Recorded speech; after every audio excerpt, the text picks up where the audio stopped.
Today, we're diving into a wild, viral story that really shows just how intense and personal the rivalries between online creators can get.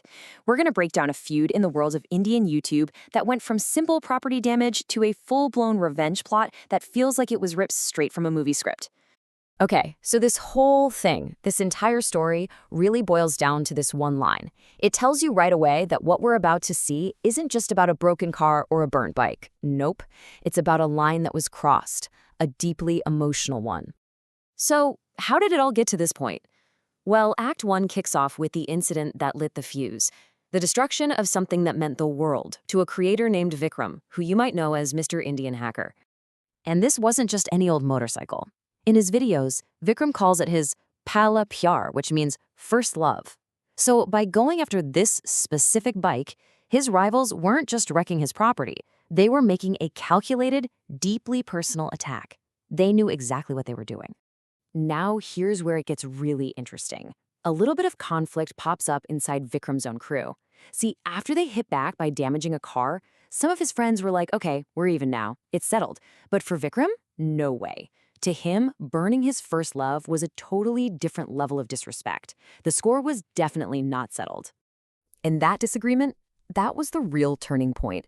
Vikram basically overrules his team, and that sets the stage for Act 2, getting ready for a revenge plot on a scale that is, frankly, pretty shocking. With this one line, Vikram just shuts down the debate. Period. He takes charge and makes it clear. You're either with me or you're not. This is the exact moment the plan for some truly next-level revenge gets locked in. There is absolutely no going back now. So let's get into the plan itself, because honestly, you could write a movie about this. The goal was no longer just about tit-for-tat damage. It was about pulling off a stealth mission to steal the rival creator's car right out of his own studio. This just shows you how planned out the whole operation was. This wasn't some spontaneous, angry outburst. It was a calculated infiltration. They had to sneak in, find the keys in the editing room of all places, and get the car out of there without anyone noticing. And the crazy part is, they pull it off. So now, the car is theirs. They've taken it to some remote secret spot, and the stage is officially set for the main event, the absolute centerpiece of this incredibly elaborate revenge plot.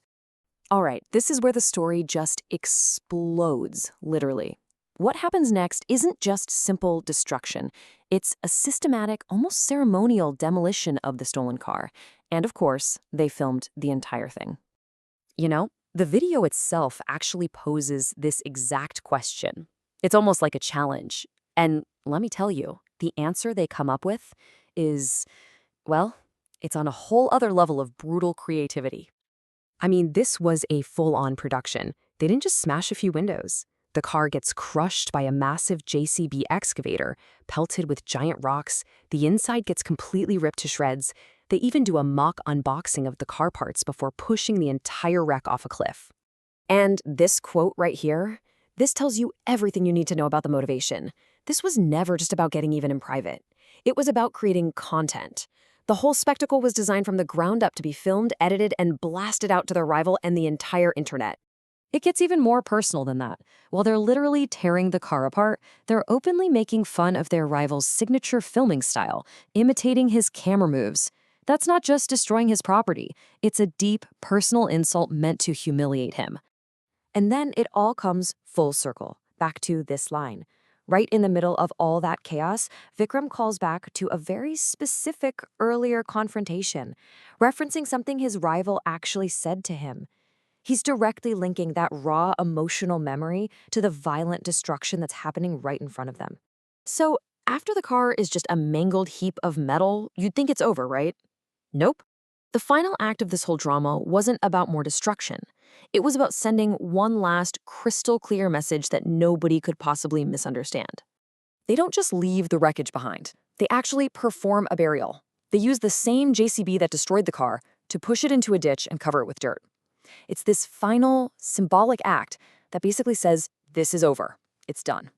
And there it is, the final word, a direct-to-camera address to his rival Manish. There's no room for interpretation here.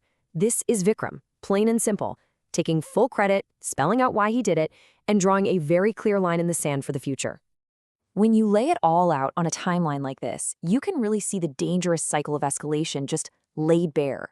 Every single action leads to a reaction that's bigger, more personal, and more extreme than the one before it, spiraling all the way from a damaged car to a symbolic burial.